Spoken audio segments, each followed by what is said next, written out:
नमस्कार दोस्तों, आप सभी का एक बार फिर से स्वागत है हमारे YouTube channel tour guide with Negi ji में। और आज के हमारे इस वीडियो में मैं आपको बताऊंगा खाटू श्याम मंदिर की कंप्लीट डिटेल्स कि कैसे आप यहां तक पहुंच सकते हैं, कहां पर रुक सकते हैं, कौन कौन से स्थान है दर्शन करने के और सबसे सस्ते में ये यात्रा कैसे हो सकती है। आज का ये वीडियो आपके लिए बड़ा ही काम का होने वाला है, इसलिए वीडियो को बिना स्किप किए पूरा देखिएगा। और जिसे भी वीडियो पसंद आए कमेंट बॉक्स में लिख देना, हारे का सहारा खाटू श्याम हमारा।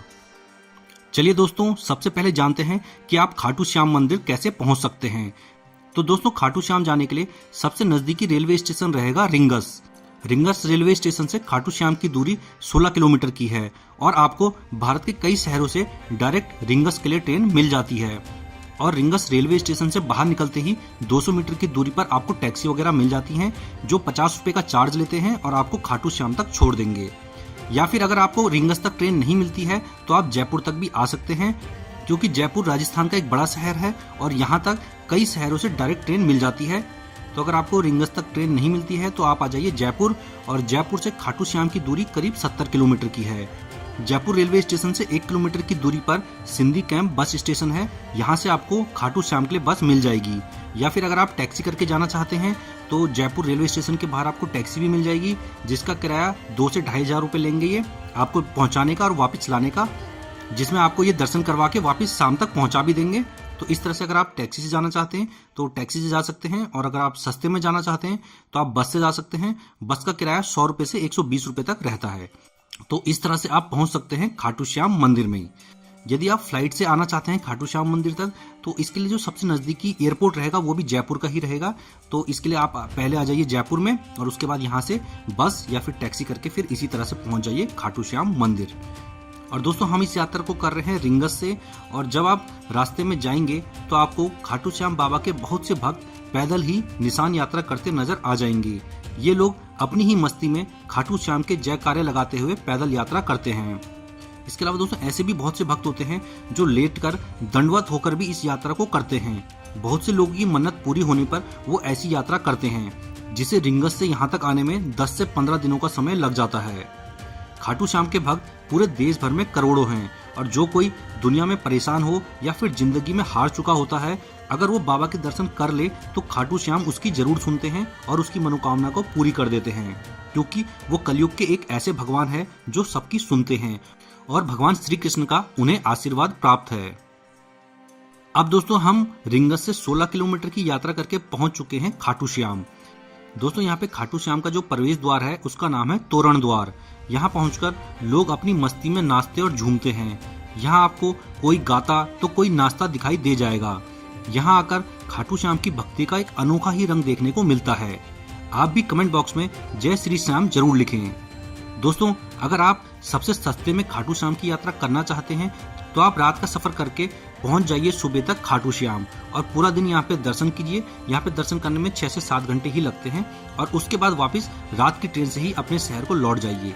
इस तरह से अगर आप इस यात्रा को करेंगे तो आप बहुत ही सस्ते में इस यात्रा को कर लेंगे और बहुत ही जल्दी और बहुत ही अच्छे से आपकी यात्रा हो जाएगी। लेकिन अगर आप कहीं दूर से आ रहे हैं और एक दिन रुकना भी चाहते हैं यहाँ खाटू श्याम में, तो यहाँ रुकने की भी कई धर्मशालाएं और होटल्स हैं, जहाँ आप बहुत ही सस्ते बजट में रुक सकते हैं। यहाँ पर जो धर्मशालाएं हैं वो 400 रुपए से लेकर 800 रुपए तक में कमरा प्रोवाइड करवाती हैं। इसके अलावा जो होटल हैं वहाँ पे भी आपको 500 रुपए से लेकर 1000 रुपए तक में रूम मिल जाएंगे। और एक धर्मशाला ये है जो काफी प्रसिद्ध धर्मशाला है और काफी साफ सुथरी धर्मशाला है, श्री वृंदावन धाम धर्मशाला, जहाँ पर 450 रुपए से रूम की शुरुआत हो जाती है। तो 450 रुपए में भी आप यहाँ पर रुक सकते हैं। फिर इसके बाद अगर आप एसी रूम लेते हैं या बड़ा रूम लेते हैं तो उस हिसाब से आपका रूम का चार्ज बढ़ जाता है। और अगर आप कहीं दूर से आ रहे हैं, आपके पास रूम नहीं है, तो आपको यहाँ पे नहाने धोने के लिए 50 रुपए में फैसिलिटी भी मिल जाती है। 50 रुपए में आपका यहाँ पे टॉयलेट और नहाने की व्यवस्था है, तो आप यहाँ पर आकर नहा भी सकते हैं और टॉयलेट्स वगैरह का यूज भी कर सकते हैं। दोस्तों, आजकल माघ मेला भी चल रहा है यहाँ खाटू श्याम में, जिस कारण मंदिर को बहुत ही खूबसूरती के साथ सजाया गया है। बाबा का जो निशान चढ़ाते हैं वो यहाँ बाहर पे ही जमा हो जाता है, और यहाँ प्रसाद के रूप में गुलाब का फूल और मोर का पंख भी चढ़ाया जाता है। इसलिए अब हम भी लग जाते हैं लाइन में और अंदर चलते हैं दर्शनों के लिए। दोस्तों, मंदिर में अंदर जाने के लिए बहुत सी बैरिकेडिंग लगी हुई है, जिससे कोई भी भक्त लाइन को तोड़कर अंदर नहीं जा सके और सबको अच्छे से दर्शन हो जाएं। यहाँ पर जय श्री श्याम जी का नारा लगाते हुए अपनी लाइन पर आगे बढ़ते रहें। करीब आधे से 1 घंटे में आपको यहाँ पर दर्शन हो जाएंगे। यहाँ पर बाबा श्याम के शीश के दर्शन किए जाते हैं। श्याम बाबा के बारे में कहा जाता है कि हारे का सहारा खाटू श्याम हमारा, यानी जो व्यक्ति सभी जगहों से हार चुका हो, अगर वो यहाँ के दर्शन कर ले तो श्याम बाबा उसकी मदद जरूर करते हैं, क्योंकि इसके पीछे महाभारत से जुड़ी एक कहानी है।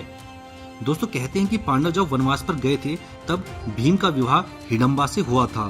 भीम और हिडम्बा का एक पुत्र हुआ घटोत्कच, और उसके बाद घटोत्कच और उनकी पत्नी से एक पुत्र हुआ बर्बरीक, जिन्हें आज के समय में खाटू श्याम के नाम से जाना जाता है। जो महाभारत के बर्बरीक थे, उन्हीं को आज के डेट में भगवान से वरदान मिला है कि वो खाटू श्याम के नाम से जाने जाएंगे और कलयुग में बहुत ही ख्याति प्राप्त करेंगे। तो जो बर्बरीक थे वो बचपन से ही वीर योद्धा थे।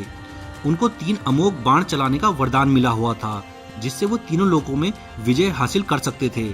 जब कौरवों और पांडवों के बीच युद्ध चल रहा था, तब बर्बरीक भी महाभारत के युद्ध में शामिल होना चाहते थे। ये इच्छा उन्होंने अपनी माता से बताई। उनकी माता ने युद्ध में जाने से पहले उनसे 2 वचन मांगे कि युद्ध में तुम हारे का सहारा बनोगे और अगर कोई तुमसे कुछ दान मांगेगा तो तुम मना नहीं करोगे। ये वादा करके बर्बरीक भी महाभारत के युद्ध की ओर बढ़ चलते हैं।